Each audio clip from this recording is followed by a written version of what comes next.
அனைவருக்கும் காலை வணக்கங்க. நம்ம பூண்டு பொடி செய்கிறத பற்றி தான் இன்றைக்கி ஒரு வீடியோ. நம்ம காலையில் அவசரமாக நம்ம டைம் இல்லாத நேரங்களில் நைட்லேயும் அந்த மாதிரி சாப்பாடுக்கும் சாப்பிடலாங்க. செய்முறை ஃபஸ்ட்டு பார்த்துக்கலாம். நம்ம நல்லா பூண்டை எடுத்து தோலோடு நல்லா தட்டிடணுங்க.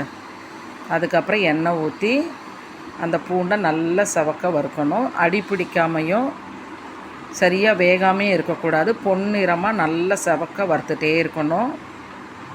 ஃபஸ்ட்டு ஹை ஃப்ளேம்லேயே வச்சுடுங்க. நீங்கள்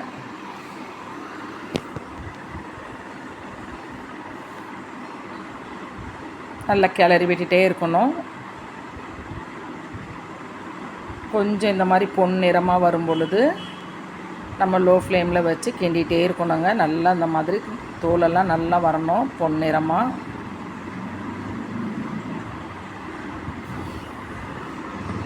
அப்படியே ஸ்டவ்வை ஆஃப் பண்ணிவிட்டு பெருங்காயத்தூள் ஃபஸ்ட்டு போடணுங்க. ஏன்னா உடச்சக்கல்ல சேர்க்கறதுனால கேஸ் ட்ரபிள் வரும். அதனால நம்ம பெருங்காயத்தூள் சேர்த்துக்கணும். ஸ்டவ் ஆஃப் பண்ணிட்டு தாங்க சேர்க்கணும். ஸ்டவ் எரியும்போது சேர்த்தா அது கருகி போய் டேஸ்ட்டு மாறிடும்.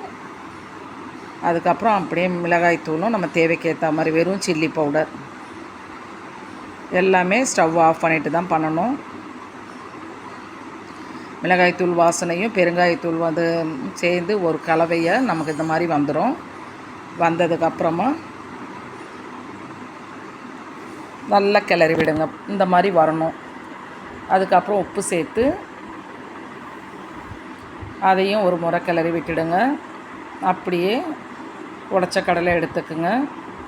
மிக்சியில் ஃபஸ்ட்டு போட்டு பவுடர் ஆக்கணும்.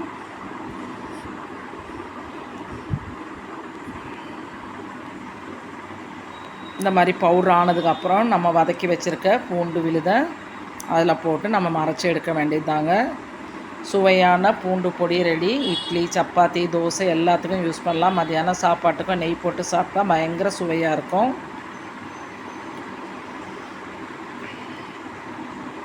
இந்த முறையில் ட்ரை பண்ணி நீங்கள் ஒரு வருஷம் கூட ஸ்டோர் பண்ணி வச்சுக்கலாங்க. ஃப்ரிட்ஜில் வச்சா நம்ம அப்பப்போ அரைக்கணும்னு அவசியம் இல்லை. ஒரு வருஷம் ஆனாலும் கெடாதுங்க.